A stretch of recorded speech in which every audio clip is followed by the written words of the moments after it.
মাম্মাম বেটা মিমি video call করেছিল জিজ্ঞেস করতে আজকে তোমাকে আজকে কি ডে। তুমি মিমিকে বলবে স্কুল ডে আজ। হ্যাঁ মা ওঠো একটু। চিম্পুড়া মা শোনো আমার কথা। ড্যাড পরেশান করছে। আমি কি বললাম? আমি বললাম চিম্পুড়া। আমি আদর করবো। আদর করবে যা চাদর তুমি। আচ্ছা কিস দে না। তা ম্যাম বলছে ও কোথা থেকে জানলো? ও যে তোমার থেকে জানলো সেটা তুমি বলবে না? আরে আমার থেকে কি জানবে? আমিও তো বলিনি। আমাকে বলে যাচ্ছে কি আজ তো কিস ডে না, তো আমি দেখি বানাই কিছু। তোমার কিছু বানালে না, আমাকে হাম্পিও করলে না, আমাকে আজকে করে দাও। আমি করি তোমাকে চিম্পুড়া। ও তো চলো আমার মা উঠে গেছে। গুড মর্নিং বলে দাও সবাইকে। Good morning. এদিকে গুড মর্নিং বলো আমার কিউট গুড মর্নিং সবাইকে বলো। এরকম ব্যাকা করে মুখটা বলে দাও। আমি যাও মা যাচ্ছে এখন স্নান করতে, ফ্রেশ হতে, ব্রাশ করতে। যাও চিম্পুড়া। Hey friends, good morning, welcome to our channel. কেমন আছো তোমরা সবাই? তা গলাতে অসহ্য ব্যথা, মানে এমন ব্যথা কি বলবো, ঢোক গিলতেও কষ্ট হচ্ছে। ইদানিং এটা নতুন হয়েছে। ঠান্ডা লাগলে আগে আমার এরকম হতো না, নাকতালু জ্বলতো, ব্যাস ব্যাপারটা শেষ হয়ে যেত। বাট এখন নাকতালুটা খুব হালকা হালকা জ্বলে, বাট গলাটাতে না কিছু গিলতে পারি না, মানে এমন অবস্থা যে কি বলবো। তো এই দেখো সকাল থেকে একদম গরম জলে গার্গল করেছি, আর এই যে গলা এমনি বেঁধে রেখেছি তো ঠিক আছে। গলা যদি বেঁধে না রাখি না, হাওয়া যদি লাগে ব্যাস তাহলে তো হলো। তা 7:20 নাগাদ চলে আসে ফ্রেন্ডস ঘরটা মুছতে। তো আজকে দেখছি আসেনি। তো দেখে পরে আমার ভেতরটা ধক করছিল, কি রে ভাই আসবে না নাকি? কারণ ও তো আবার আগের দিন বলে না, হট করেই আসে না, আর 8টার সময় ফোন করে। আমি ফোন করেছিলাম, দিয়ে বলছে ভাবি আমি একটা নতুন কাজ ধরেছি, তো সেই জন্য না এখন আমি একটুখানি লেটে আসবো 10 দিন অবধি আজ থেকে। তাহলে কটায় আসবি? বলছে 8:30। বললাম না 8:30টায় হবে না। তো বলে ঠিক আছে 9টায় আসবো। তো 9টার সময় আসবেন, ঠিক আছে। তো ও যেহেতু 9টায় আসবে, মেয়েরা স্কুলে যাবে ফ্রেন্ডস, আমি তো বাসি ঘরে বাবুদেরকে বার করবো না। ওর বাবা মানে কেউই কাজে যাক, স্কুলে যাক, যেখানে যাক, আমি বাসি ঘরে কখনো যেতে দিই না। তো ওই জন্য আমি ঘরটা নিজেই ঝাড় দিয়ে দিলাম, পুরো ঘরটা দেখো ডাস্টিং ক্লিনিং করে টেবিল এদিকে রেখেছিলাম আগেই ও আসবে বলে। তো শুনলাম যখন 9টায় আসবে, তো আমি নিজে পুরো ঘর ঝাড় দিয়ে নিলাম। এবার ও এসে পরে ঘরটা মুছবে, আমি আর মোছার দিকে তো যাবো না, ও আসবে বলে। তো চলো এই যে কিচেনে কাজে লাগি। কাজে মানে কি, সারা রান্নাবান্না তো নেই, রান্নাবান্না তো ওরকম ভাবে নেই ফ্রেন্ডস, বুঝতেই পারছো। এখন 2 দিন তো ওরকম আমরা রান্নাবান্না করবো না, ওই ছোলা ভেজা ফল এগুলোই খাবো। তো এই দেখো এখানে বাসনগুলো গুটিয়ে রাখি, কালকের ধোয়া বাসন। আর বাবুদের জন্য ব্রেড আনালাম, কারণ ওদেরকে তো টিফিন দিতে হবে। তো চিজ আর ব্রেড দেবো, ফল দেবো, আর আর কি আছে, বিস্কিট আছে, ওগুলোই দেবো আর কি। মেয়েরাও ভীষণ ম্যানেজেবল, বোঝে ব্যাপারটা। কালকে বান্ধবী ফোন করেছিল, মানে যত ভাবিরা আমরা যারা একসাথে থাকি 2-3 জনই বলছে খাবার বানিয়ে কিছু দিই, তোরা খাবি না, বাচ্চাগুলো তো অমনি রাখা যায় না, বাচ্চাদের জন্য সকাল সকাল বানিয়ে কিছু পাঠিয়ে দিই। তো ওরা ওদের মতো করে বলছে, আর ওরা বানায়ও নিজের বাচ্চার জন্য। কিন্তু আমি বললাম না থাক, 2 দিন ম্যানেজ করি, তারপর তো আমিও 3 দিন পরে তো আমিও বানাতে পারবো। হ্যাঁ এখানে এসে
ওয়েদারটা এলো খুব বাজে ফ্রেন্ডস। বাইরে গেলে পরে না গরম লাগছে, আর আমাদের ফ্ল্যাটে ঠান্ডা লাগছে। ঠান্ডা মানে ওই রকম কনকনে ঠান্ডা লাগছে না, তবে সোয়েটার পরার মতো ঠান্ডা লাগছে, যে কারণে আরো বেশি ঠান্ডা গরম হচ্ছে। কারণ বাইরের তো বিভৎস রোদ উঠেছে। সেদিন বুক ফেয়ারে গিয়ে পরে আমরা আইসক্রিম খেলাম, ওই একটু করে গলাটার এই অবস্থা হলো। তো ঠান্ডা গরম ঠান্ডা গরম। দেখো মেয়েদের টিফিন বক্স রেখে দিলাম, এবার ভরে দিই। বাসনপত্র গুটিয়ে নিলাম।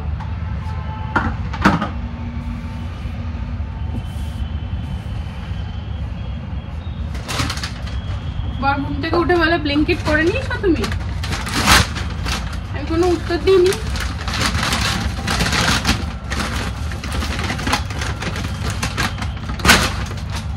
তারপরে আবার বলছে ব্লিঙ্কিট করেছো? সকালবেলা উঠে প্রথমে ভাবতাম ফ্রেন্ডস ব্লিঙ্কিট থেকে না ব্রেড আনাবো না, বাট না, ব্রেডটাও কিন্তু ভীষণ ফ্রেশ আছে। আমার ব্রেডটা ফ্রেশ না থাকলে ভালো লাগে না। বাবুরা মানে কালকে ওরা ব্রেডই খেয়েছে সারাদিন, আজকেও ব্রেডই খাবে।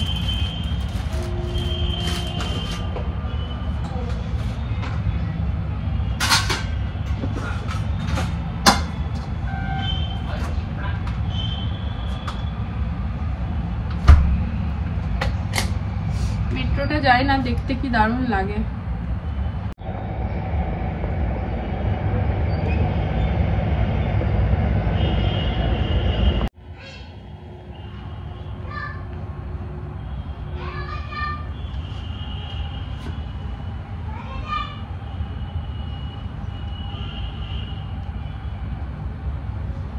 এই যে মেয়েদের টিফিন ফ্রেন্ডস, এখানে ব্রেড আর চিজ দিলাম, এখানে দুটো বিস্কিট দিলাম, এখানে ফ্রুট কেক দিলাম দুটো স্লাইস, আর অ্যাপেল দিলাম। এই যে চলো এবার প্যাক করে দিই। একটুখানি দুধ, গুড় আর চিড়ে। চিম্পু মা কিন্তু আমার খুব ভালো, একদম গব গব খেয়ে নেবে, তাই না মা? না মা, তুমি গব গব খাবে না মা? আমি খাইয়ে দিই না? ঠিক আছে। চিম্পু মা একদম দেখো কত বড় বড় বাইট নেবে। করো মা, দিদি ভাইয়ের থেকে বড় বাইট নিতে হবে। তোমার থেকে বড় হয়ে গেছে বাবু, ও আর ছোট নেই, দিদি ভাইয়ের থেকে বড়। এই ঠান্ডা হাওয়া, জলদি আসো। আসছে মা, নিচেরটায় দেখো, নিচেরটায় না মা, গপা গপ। 8:22 হয়ে গেছে, 8:22।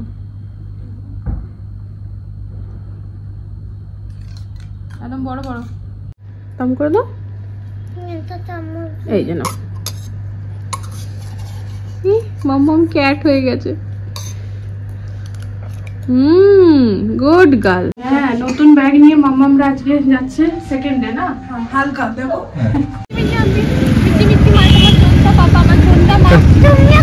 আমি করছি।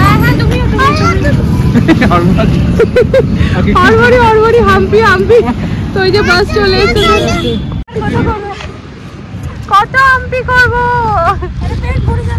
হ্যাঁ মন ভরবে না। চলো বাস চলে এসেছে। এই যে আমরা লিফটের ব্যবহার করিনি, জেনারেলি বাবুদেরকে ছেড়ে আসার সময় ওকে বলি চলো সিঁড়িতে যাই। এই সিঁড়ি ওঠা নামাটা কিন্তু খুব ভালো।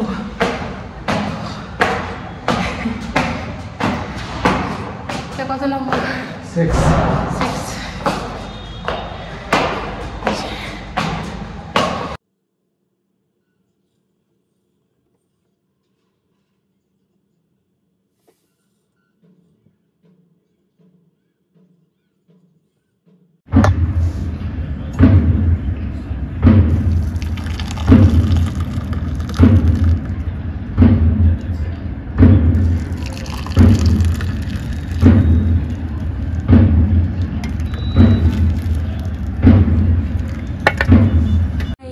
গরম গরম চা, চলো চা বিস্কুট খাই। ওটার মধ্যে চলে গেছে বোনটাই, জাস্ট কার্পেট টার্পেট পেতে সব জায়গার জিনিস জায়গায় করে চাটা বানালাম। বরের চলছে একটা কল, তারপরেও আসছে। চাটা খেয়ে নিই চলো, এবারে ভিডিওটা এডিট করে নিই কালকের। পুরোপুরি 2 ঘন্টা ঘুমিয়েছি। 2 ঘন্টা না, তারও বেশি গো। 2 ঘন্টা ঠিক আছে, ও তো ইচ্ছে করে কম বলবে না। বাবুদেরকে নিতে গেছে ও, তারও আধা ঘন্টা আগে থেকে। আমি ওকে বললাম যে আমি শুচ্ছি, তুমি তালা মেরে যাও। হ্যাঁ মা, দিদিভাইকে বলো তো, নাই তো হাম্পি টি যাও এলে যখন করছো মাম্বু পাপা শোনা আমার। তো বাবুদেরকে নিতে গেছে তারও আধা ঘন্টা আগে থেকে। আমি ওকে বললাম শোনো, তুমি যখন যাবে না তালাটা মেরে যেও, আমাকে উঠিও না। গলাটা প্রচণ্ড ব্যথা করছিল ফ্রেন্ডস, এখনও ব্যথা কমেছে এমন নয়, তবে গরম লাগছিল বলে খুলে দিয়েছি, বেঁধে যে রেখেছিলাম। ঘুম থেকে উঠে দিয়ে এখন এখানেই বসে আছি। তো কাল যেহেতু যাইনি বিয়ে বাড়িতে, সব ভাবিরা ফোন করেছিল গ্রুপে, একসাথে কথাবার্তা বলছিলাম। এখন এই করতে করতে বেজে গেছে বিকেল, কটা বাজছে গো? বিকেল 4টা বেজে গেছে না? 4টা বেজে গেছে। আমি ওকে বলছি যে যাও তুমি চা করো, বলছে চাই তো খাচ্ছি। তো বাইরে এত হাওয়া চলছে যে হু করে একটা হাওয়ার না পুরো আওয়াজ আসছে। এই বাইরে গেলে তোমাদেরকে হাওয়াটা শোনাতে পারলে শোনাবো, কিন্তু যাওয়ার সাহস পাচ্ছি না। এই হাওয়াটা যদি লাগায় গলাতে আরো ব্যথা করবে। বাইরে যেও না মা, গরম আরাম লাগছে। বাবু স্কুল থেকে এসে কি খেলি? স্কুল থেকে এসে ব্রেড খেলাম, ওই ছোলা আর কি, বিস্কুট। আমি ভাতের খিদে পাচ্ছিল। ভাত পাবো পরশু থেকে হবে, দাদাকে ফোন করব। তো যাই হোক, ওর নাম কি, আমি ঘুমিয়ে গেছিলাম তাই আমাকে উঠাইনি, বর মেয়ে কেউই উঠাইনি, ওরা নিজেদের মতো। বাকি আমার বাবুরা ভালো, এরকম নয়, নিজেদের মতো খাবারকে পড়তে বসছিস। চম্পক মায়ের টিউশন ম্যাম গেল, চিম্পু মায়ের টিউশন ম্যাম পড়াচ্ছে। বাবু তুমি চা করতে পারবে? বলে দিলে করে দিত, বাস আগুনটা তোমাকে জ্বালতে হবে। তোমাকে চা করে এবার শিখিয়ে দেবো। হ্যাঁ, যখন ড্যাড মামের মন করবে তুমি বানিয়ে নিয়ে আসবে, ঠিক আছে? এইখানে না এরকম পনির খেতে শিখেছি ফ্রেন্ডস। পনির বেশ ভালো লাগে। কাঁচা পনির আগে খেতাম না কখনো, হাই প্রোটিন। তা কাঁচা পনির আগে খেতাম না, এখন ওর সাথে ওই সঙ্গদেশে লোহা আছে। তো আমি পনিরের তো যে কোনো তরকারি টরকারি সবই ভালো লাগে, আর এখন কাঁচা পনিরও ভালো লাগে। মনে সাহস নিয়ে খুলছি কিন্তু। এ বাবা দেখো, গামলা ঠামলা উল্টে পাল্টে সব এক একার কাণ্ড। কি জোর হাওয়া দিচ্ছে এখনো ভাই।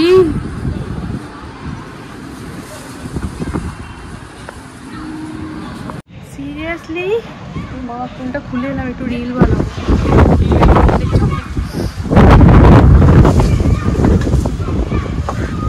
আমার মেয়েরা বুঝছিল আজ আমি সত্যিই মঞ্জুলিকা হয়ে যাবো।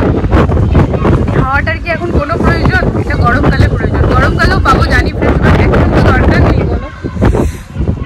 দাঁড়াও রিলটা বানিয়ে নি, জলদি এসো। গামলাগুলো তোলো, সব পড়ে টোড়ে এক একটার কাণ্ড। ওই দেখো, ওইটা ওইদিকে গিয়ে ঢুকে আছে, লালটা আর সবুজটা। ব্যালকনিতে আমরা কিছু করতে পারছি না ফ্রেন্ডস, এই হাওয়ার জন্য, ঠান্ডার জন্য। ব্যালকনিতে আমরা এখনো অবধি কিছু করতে পারিনি। অ্যাটলিস্ট যে গাছগুলো বাদ করা মানে রিজেক্ট করার আছে সেগুলো তো করবো, সেগুলোও করতে পারছি না। আমার সাথে দুবার হয়েছে না, এবার খোলো দেখো, তুমি দেখাও আমাকে, দেখলে এটা কেন হয়েছে বলো? এতদিন ধরে বলছি চলো নিয়ে আসি, চলো নিয়ে আসি, এবার তুমি ঠিক যাবে। এবার যাও, ওটা খুলে নিয়ে এসে দাও। ঠান্ডা ঠান্ডা রে ভাই, এবার তুমি ঠিক যাবে, আমি জানি। এটা আমার দুবার হয়ে গেছে, কলটা খুলেছি আমি পুরো ভিজে স্নান। এই বিরক্তটাই আমি হয়েছিলাম, এখন শুধু শুধু উঠে দেখা। ওটা অ্যাকচুয়ালি ফ্রেন্ডস আমরা না জলটার প্রেসারটা যেন ওইদিকে গিয়ে পড়ে, তাই জন্য কিনেছি।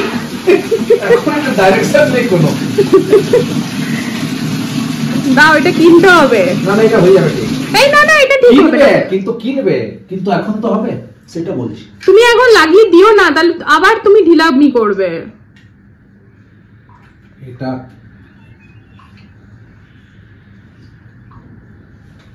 ওটা এরকম ভাবে দুবার হয়েছে। আমি তো ভয় পাই সকালে বোনটা আসে যখন ঘর মুছতে, জল নিতে গিয়ে ওর সাথে না হয়, ও বেচারি পুরো ভিজে যাবে। প্রেসারটা ফ্রেন্ডস একটুখানি দূরে, মানে দূরে যেন জলটা পড়ে। আমি আমার হোম টুর ভিডিওটাতে শেয়ারও করেছিলাম যে তোমাদেরও যাদের মানে দরকার নিতে পারো ওরকম। তো আমাদের জাস্ট যেখান থেকে জলটা পাস হওয়ার জায়গা না, সেখানেই কলের জলটা পড়ে, মানে বালতিটা ওখানটাতে রাখা, যেটা আমার কিনা খুবই আনহাইজিন ব্যাপারটা মনে হয়। তো ওই জন্য আমি একটু বালতিটা দূরে রাখতে চাই, কি দূরে জলটা পড়বে, তো সেটাই আমি কিনে এনেছিলাম। তো ফ্রেন্ডস এইগুলো না মানে ওই কাজ চালাও বলতে পারো, ওই মাত্র 300 টাকা দাম। কই দাও, দেখো, দাও আমাকে, লাগালে আবার। তো ওইটা না মানে ওই কতদিন, 2-3 মাস তো হলো লাগানো, বারবার খুলে খুলে পড়ে যাচ্ছে। হ্যাঁ 2 মাস, হ্যাঁ মানে খুলে খুলে পড়ে যাচ্ছে। আর যখন পড়ছে হঠাৎ করে খুলছে না ওটা, তো আমরা তো জানি না, যে থাকছে সেই পুরো ভিজে যাচ্ছে। এটা হচ্ছে ব্যাপার। আমি 2বার ভিজেছি, এবার উনি ভিজেছেন, এবার ঠিক আসবে। হ্যাঁ বাবু ডেলি আনছো, ডেলি খেয়ে যাচ্ছ। বাবু ড্যাডি ভিজে গেল পুরো। দুদিন আগে প্রকাশ টেস্ট নাস্তিক আনলাম বাবু। হ্যাঁ না, ডেলি সকালে মামাম ব্লিঙ্কিট করে, আর বিকেলে দেখো ম্যাডাম লেগে আছে, দেখো ভাই, দেখো ব্লিঙ্কিটে লেগে আছে, আর তখন তুমি অর্ডার করছো ভাই। এই তুমি ফালতু আমার নামে না এরকম ব্লেম দেবে না। সকালে তো আজকে আমি এইরকম ভাবলাম আমি স্বপ্ন দেখছিলাম তুমি ব্লিঙ্কিট করলা, সত্যিকারে করেছিলে? সত্যিকারের মিথ্যে কথা তুমি সব শুনতে পাচ্ছিলে। তুমি তো বলছো ব্লিঙ্কিট আবার ডেলিভারি এলো, দেখলাম। দেখলে না, তো ওটা স্বপ্নে দেখোনি, ওটা রিয়েলিটি ছিল। আজকে সত্যি ওটাই একটা ব্লিঙ্কিট চলে আয়। কি আর করা যাবে ফ্রেন্ড, সকাল থেকে আমাদের এই অ্যাক্টিভিটি চলছে, নিজেদের মতো করে টাইম কাটাচ্ছি, কাজ চলছে। তার মধ্যে দেখো এটা খুললাম, বন্ধ করে দিচ্ছি, ঠান্ডা লাগছে, চুলটা এবার গুটাই। এটা কি হ্যাঁ টাঙ্গড়ি খাও। ভালো লাগছে না, বোর হচ্ছে খুব, জানো তো। দেখো কি করবো বুঝতে পারছি না। দেখছো বদমাশি করছে, দেখছো বসে।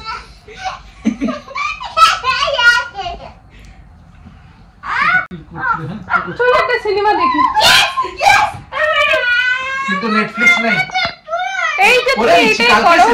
করে দিচ্ছি, অ্যামাজন প্রাইমটাও আছে, দেখো তো চলো অ্যামাজন প্রাইমে দেখবো। চলো বাবু, দেখো অ্যামাজন প্রাইমে একটা হাসির গোবিন্দা টাইপের সিনেমা আছে। হ্যাঁ চলো।